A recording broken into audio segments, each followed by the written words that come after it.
Hello everyone, I am Sarim Iqbal from media 9 network और आज हमारे साथ मौजूद हैं इंडिया की जानी मानी मशहूर जेनेटिक स्पेशलिस्ट डॉक्टर सीमा ठाकुर। आज डॉक्टर सीमा ठाकुर बताएंगे कि बेसिकली जेनेटिक्स है क्या। तो मैम, एक साधारण भाषा में हम जेनेटिक्स को कैसे एक्सप्लेन करें? जेनेटिक्स जैसे कि सिंपल वर्ड है कि ये जीन से रिलेटेड है। मतलब हमारे बॉडी में जो जीन्स हैं, क्रोमोसोम्स हैं, उनसे रिलेटेड है।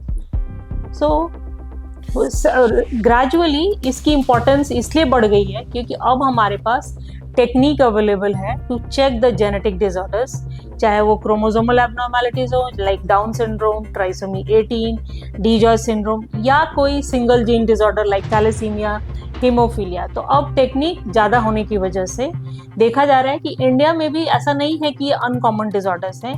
करीब आप कह सकते हैं कि 2 to 3% of the population in the childhood population may have genetic disorder. और हमारे कंट्री में थोड़ा सा इंसिडेंस हायर इसलिए हो रहा है बिकॉज हमारी जो मैरिज की पैटर्न है वो थोड़ी डिफरेंट है, because we marry in the same community और sometimes we marry in the cousins, तो जो क्लोज रिलेटिव से, so we share the blood. तो जेनेटिक जो डिसऑर्डर्स होते हैं 90% तो अपने आप ही होते हैं, वो म्यूटेशंस हैं, स्पोरेडिक होते हैं।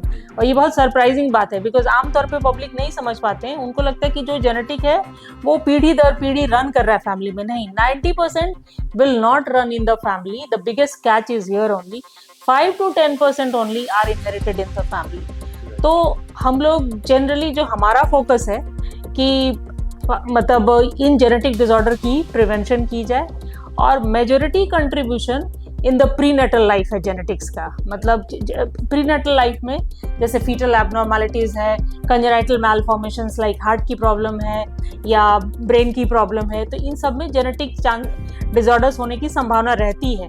और ये जेनेटिक डिसऑर्डर्स मेंटल और फिजिकल हैंडीकैप को कॉज करते हैं। तो हम इन्वेस्टिगेट करते हैं during pregnancy only by certain test of the fetus on the amniotic fluid or the chorionic villus sampling, और उससे हम पता करते हैं कि बच्चे को ये दिक्कत है या नहीं है। अगर दिक्कत है तो बच्चा अबॉर्ट करने की सलाह देते हैं, बिकॉज ज़्यादातर ये डिसऑर्डर्स काफ़ी बर्डन है to the family, to the society, because ये मेंटल और फिजिकल हैंडीकैप में कन्वर्ट होते हैं। बेसिकली आजकल देखा गया है कि बहुत सारी ऐसे गायनेकोलॉजिस्ट जो हैं वो जेनेटिक टेस्ट प्रिस्क्राइब करती हैं और जेनेटिक स्पेशलिस्ट सही कहा आपने। आजकल भेज रहे हैं। सो जेनेटिक टेस्ट होता क्या है और इसका सिकल सेल डिजीज से डायग्नोस में क्या रोल है? जेनेटिक टेस्ट हमारे जीन्स या क्रोमोसोम की चेकिंग करते हैं। तो ये सिंपल ब्लड टेस्ट है, हमारा भी चेक हो सकता है, आपका भी चेक हो सकता है। जैसा हम बीमारी, मान लीजिए हम डाउन सिंड्रोम सस्पेक्ट कर रहे हैं तो हम कैरियोटाइप करेंगे, हम थैलेसीमिया सस्पेक्ट कर रहे हैं तो हम उसके लिए पीसीआर करेंगे। तो इस तरह से जेनेटिक टेस्टिंग एक सिंपल ब्लड टेस्ट ही है। सिकल सेल एनीमिया जो आप कह रहे हैं, ये एक ब्लड की बीमारी है जिसमें ब्लड का शेप, ब्लड के जो आरबीसीज होते हैं जो कि हमारे ऑक्सीजन कैरी करते हैं इन द ब्लड, उनकी शेप जो है सिकल के फॉर्म में हो जाती है, राइट। तो जिसकी वजह से, और नॉर्मल ब्लड का राउंडेड शेप है, तो जिसकी वजह से जब वो आर्टरीज में मूव करता है या कैपिलरीज में, वो अपने आप को एडजस्ट नहीं कर पाता, वो डिफॉर्म हो जाता है और वो ब्रेक हो जाता है। तो उससे जॉन्डिस हो जाता है, उससे एनीमिया हो जाता है, या कई लोगों को पेन क्राइसिस हो जाती है कि जब कैपिलरीज में ये ब्लड वेसल्स में ये ब्लॉक करता है ये सिकल्स, तो फिर पेन भी हो जाता है। तो इस तरह से कुल मिला जुला के लाइफ में काफ़ी प्रॉब्लम है, पेनफुल क्राइसिस है, स्ट्रोक की प्रॉब्लम होती है, बार बार मतलब एडमिट होने की ज़रूरत पड़ती है, और खून की भी कमी हो जाती है। तो इस तरह से कुल मिला जुला करके ये काफ़ी क्वालिटी ऑफ लाइफ को हैम्पर करती है। ज़्यादातर सिकल सेल की प्रॉब्लम हमारे ट्राइबल पॉपुलेशन में है। तो आपने सुना होगा कि अभी हमारे प्रधानमंत्री जी ने sickle cell anaemia elimination programme शुरू किया है इन 2023। वैसे तो ये 2016 से ही इस पे बात चल रही थी, लेकिन कोविड की वजह से सारी चीज़ें धीमी हो गई। फिर फाइनल सेकेंड टाइम लॉन्च हुआ 2023 में, जिसका एक विजन है और एक मिशन है। विजन है कि बाय 2047 सिकल सेल एनीमिया को एलिमिनेट कर देना है, और ये मिशन ये है कि इसमें diagnosis and management of the sickle cell disorder in the tribal population, because tribal population के जो 10 प्रमुख हेल्थ केयर इश्यूज हैं उसमें से सिकल सेल एक प्रमुख इशू है। तो इसलिए सरकार का फोकस इस पे गया और वो उनके डायग्नोसिस एंड ट्रीटमेंट पे ध्यान दे रहे हैं। साथ ही साथ ये भी वो चाहते हैं कि इन बीमारियों की जेनेटिक काउंसलिंग के थ्रू प्रिवेंशन संभव है, बिकॉज है ये जेनेटिक प्रॉब्लम और ये होता तब है जब दोनों पेरेंट्स सिकल सेल के कैरियर हैं, तो उनको 25% संभावना होती है।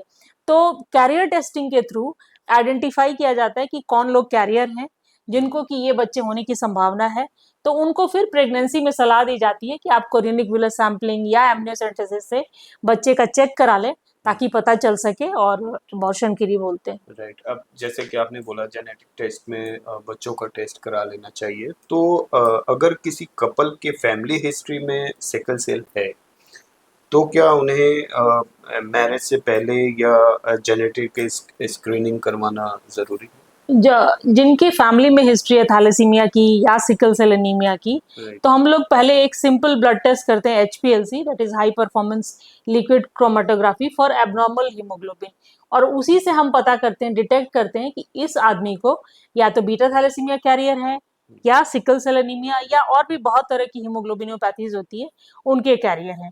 और अगर एक पार्टनर कैरियर होता है तो फिर हम सलाह देते हैं कि दूसरे पार्टनर की भी टेस्टिंग हो जानी चाहिए।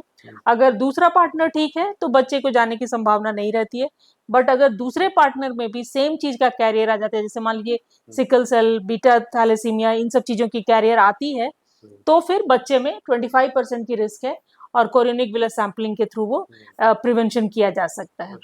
एक अंत में क्वेश्चन है कि सपोज कि जेनेटिक टेस्ट करवाया किसी ने, किसी के लिए रिजल्ट पॉजिटिव आता है, तो क्या प्रोसेस होता है ट्रीटमेंट या प्रिवेंशन, क्या ऑप्शन क्या कहेंगे? मतलब अगर बच्चा अफेक्टेड आता है तो बाय एंड लार्ज अगर MTP की जो एक्ट है विद इन 24 वीक्स है, तो हम लोग एबॉर्शन के लिए ही सलाह देते हैं कि the couple can decide to terminate if they opt to do so.